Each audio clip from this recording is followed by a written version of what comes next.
The following is an account of some of the wartime experiences of my uncle, Louis McComb Sr. While still a young farm boy of 17, he enlisted into the Army.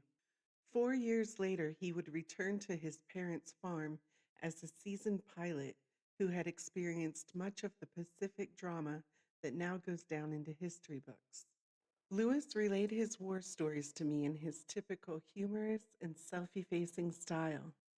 His stories are typical. He was one of many a young American man who served his time in the service, did his job, and was lucky enough to return home to his family. The sacrifices and heroism of the ordinary soldier too often go unnoticed and are taken for granted today. Lewis's stories are a tribute to the ordinary man undertaking the extraordinary task in World War II. After I got out of high school in 1942, I went to Flagstaff, Arizona to work at the Belmont Ammunitions Depot. Then I moved to Gallup, New Mexico. It was there that I learned to drive the big trucks. One day I was approached by a truck owner about driving a truck up to Alaska on the Alaskan Highway. I agreed, but wanted to come home to visit my parents in the Manzano Mountains in New Mexico. First, I checked with the draft board in Albuquerque. They gave me the go-ahead, but the next day I received a draft notice in the mail. Because I wanted to choose which branch of the service to enter, I enlisted in the Horse Cavalry.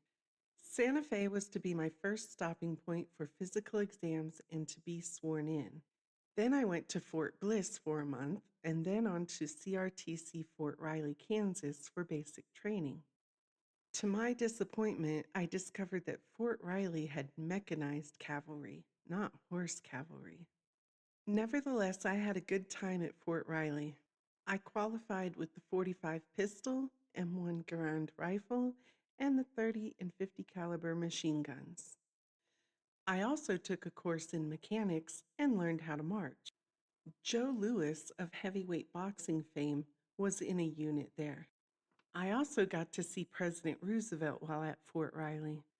It was at boot camp that a friend of mine and I decided that we wanted to transfer into the Air Force.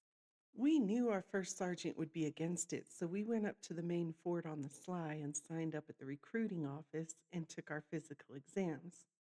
Our letter of acceptance came. The only drawback was that we needed our commanding officer's approval.